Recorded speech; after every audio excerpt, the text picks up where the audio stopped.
E is for EFT.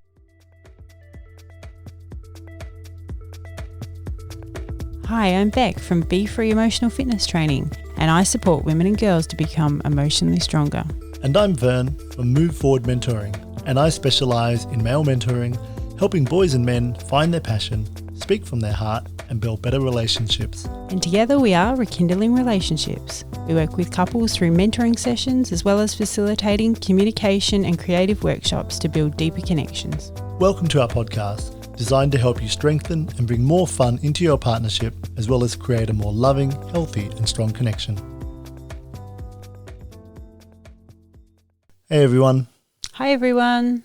So today we're talking about EFT. Emotionally focused therapy. Emotionally focused therapy was developed by a couple of psychologists in Canada. The idea was that they wanted to improve relationships through focusing on emotions rather than behaviors. After 25 years of research, they've actually shown that they found that emotionally focused therapy was a really effective treatment for couples who were not getting along, who were in conflict, who were distressed. They found that going to a EFT trained therapist would help them shift away from their old patterns of being together. It makes total sense, doesn't it? Because it starts with an emotion which causes a behaviour. They're actually dealing with the main cause, which is the emotion. So this really enables couples to identify these common patterns that define the conflict that they have and helps them shift out of patterns that they're stuck in. Yeah, because when we're doing the pattern, we're stuck in a position, we don't see it because we're doing it all the time.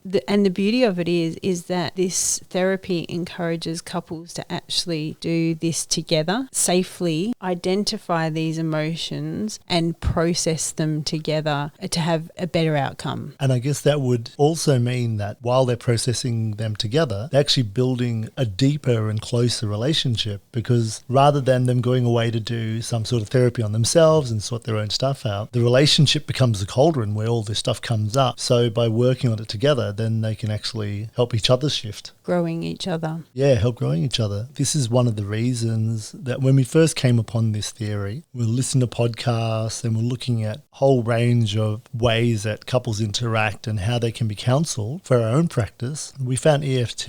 We loved it so much. We did Sue Johnston's online course that gave us a lot of the skills and the understandings about it. And then we took all that learning and used that in our own relationship. I feel that understanding a little bit more about how our emotions then guide how we relate to each other has helped us both in building a stronger relationship. How has this theory helped you in our relationship? Good question. I think it has helped me a lot. So it's helped me identify and be more self-aware of my emotions and sit with it, but then talk to you about it more. With relationships, you try and help each other grow, and you're always going to have something that comes up that triggers you. It's helped me confide, I guess, more in you with any insecurities or emotions that come up and process them in a healthy way. And then you think it also helps in a way that you know where I'm at and there's a safety in that. You don't worry so much about what's going on. Yeah, when you continually keep me up to date with where you're at in your head and in your heart, then I actually don't have to worry so much and create stories.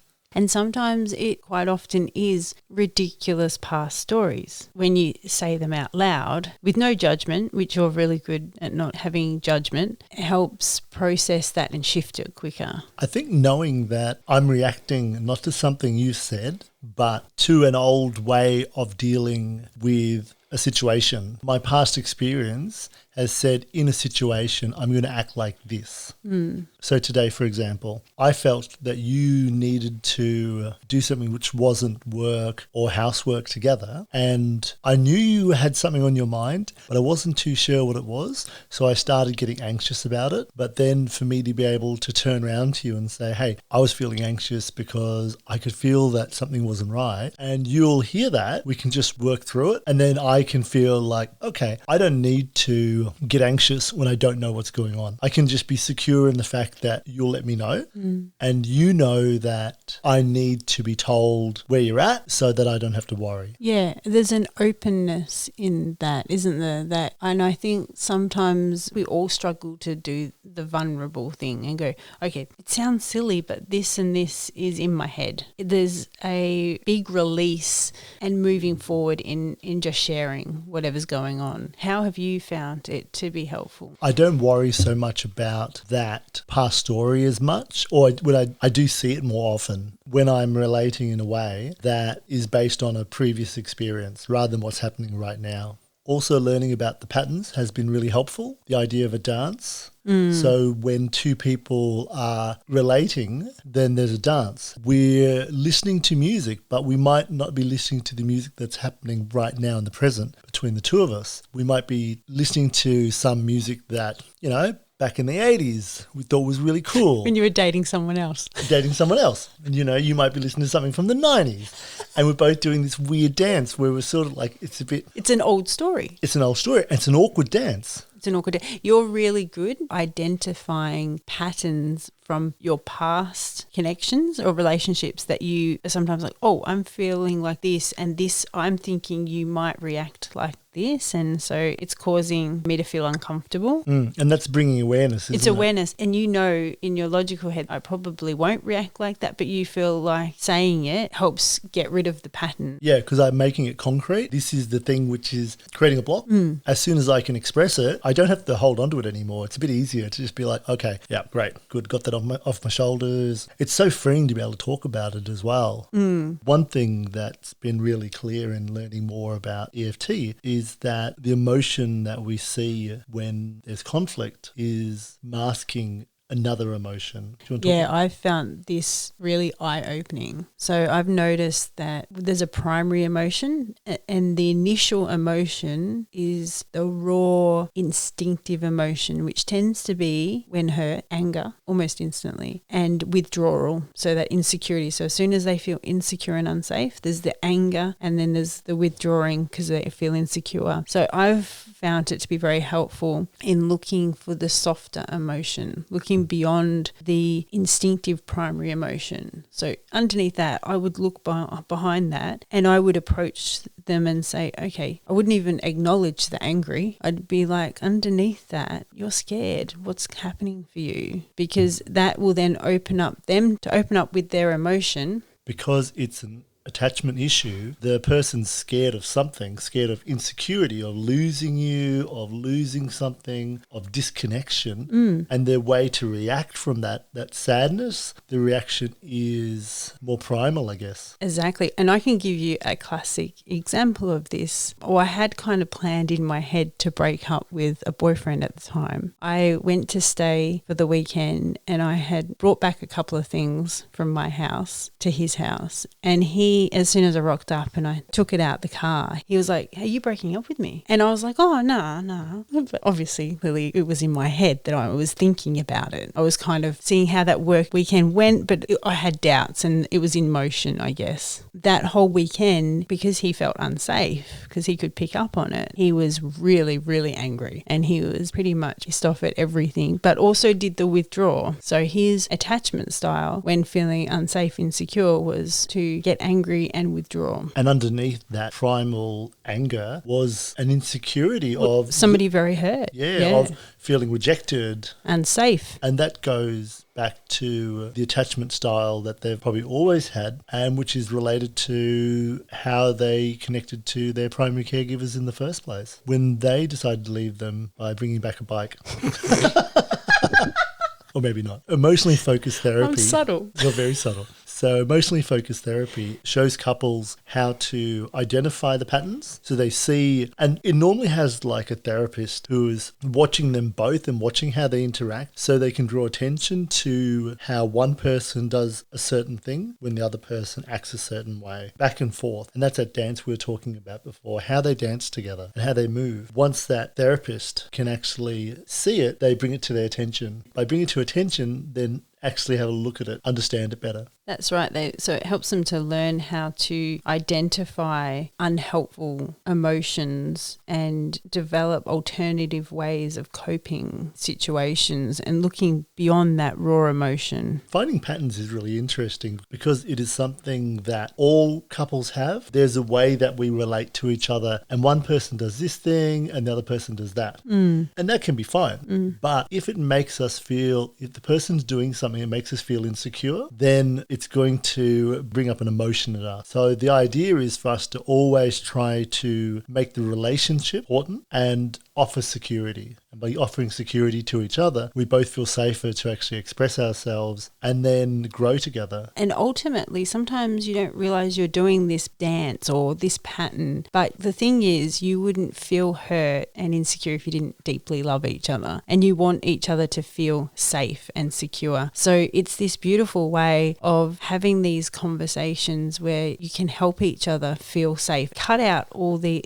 angst that goes with continually going in and out of these patterns, which you keep repeating. And I think what happens with couples is over time, your needs aren't being met and your partner's not responding, then you start to shut down. And I think the couples who we've spoken to, who have been together for a long time, started to sort of live these separate lives where they're very shut down from each other because they don't feel really safe with the other person, actually share their emotions, or that person has never supported them as they've shared their emotions. So they just sort of give up on trying. And there's no growth in that. Sue Johnston calls that the freeze and flee pattern that people do. And they tend to do that right near the end of a relationship where they haven't been heard or they've got stuck in a pattern and not altered it. And then they tend to sit in this life where they're actually living their own lives. And there's no growth in that. I guess that's one of the reasons why it's so important to continually work on your relationship, because the relationship, if you feel safe in the relationship, we can let go of these old patterns of interaction and intimate connection and bring new healthy ones to play. We actually do workshops and we've, from our own experience, have found this to be really useful, haven't we, where we will collaborate together. We collaborate on art together. Our workshops are designed to bring couples together to allow them the space to be creative and collaborate, and through that process learn how to better compromise and deal with conflict. And it's a really fast track way for us to see, and we learnt it by just doing art together, and we're like, oh, this would be great to do with couples, and we can see how they work together. Because when you do an art piece together, whether it be art piece or renovating a house or whatever it be, work together in some form, it's a big telltale sign of how you collaborate together and work together. So from our own experience, it's a really good way to fast track what the dance is that the couple are doing. How are you actually relating to each other? Who's withdrawing? Who's attacking? Where's the push and pull? Another way to identify your pattern really simply is that when you have conflict and you start to feel that unsafe, insecure feeling, or your partner has done something that makes you feel like that, that's your pattern. And it's bringing awareness to that and talking about it. Also, I think the tip is find that softer emotion in yourself and them. And it might be that you go back into the past and look at when you started fighting about things or what you fought about, because it's probably got worse over time. But you can identify how you do it. You can identify what each person does when you fight without getting upset about it, being able to do it from a space where you want to work on the relationship. Then you can actually work out, what your fighting style is. And there are different types of fighting styles. To remember that these fighting styles are not who you are, it's what you do. So it's just a way that we deal with when we're insecure. So you could be attack. Sort of couples just get caught up in their reactive emotions. They just go back and forth. They're just fighting back and forth. Then there's the attack and defend, and then there's silent. And the attack and defend, I think it makes a lot of sense. So one person attacks, one person's defending themselves, and then that can switch. Then there's the ones which we spoke about before, where they're both pretty much worn out and just don't even bother and just give each other the silent treatment. How about some tips, Bec, on how to move forward? So I have 3 tips that have come to mind. One, very importantly, is be open and as transparent as you can. That's not always comfortable and that's not always very easy. Try not to overthink it and start it with, I'm feeling like this. It opens up a dialogue between you and your partner. The second tip I have is, and it's so simple but works so well, what do you need from me to feel safe? So that opens it up so that your partner can tell you exactly what they need from you to feel safer. And making that connection safe is the most important thing. My third tip is find the softer emotion. So most conflict and arguments will always have that instinctive, aggressive, angry emotion, hurt, drama emotion. Find the soft emotion. Underneath an angry is a scared. Bringing that to the partner's attention, I can see you're upset and you feel scared. What are you scared of? And as soon as you acknowledge that, they'll soften towards you. That's my 3 tips. I feel you've got to be careful about saying what you think you see, where maybe asking how they're feeling right now rather than saying, oh, you're scared. Because I think if someone turns around and says to me, you're scared, I might, in my masculine, react to, I'm not scared. Why would I be scared? And put my back up. But if I'm asked, why are you feeling so angry? What's happening for you right now? I might be able to go a little bit deeper and say, well, maybe this has come up for me. I feel like if somebody said, why are you angry? I'd be like more pissed off. I'd be like, no, I'm not angry. Whereas if you said, are you feeling scared or insecure about something? Yeah, maybe what's making you feel like maybe that? If it's a question rather than a statement, this is how you feel. Yeah. It's I feel like that softens the person to open up than if you're like, I can see you're angry. No, I'm not bloody angry.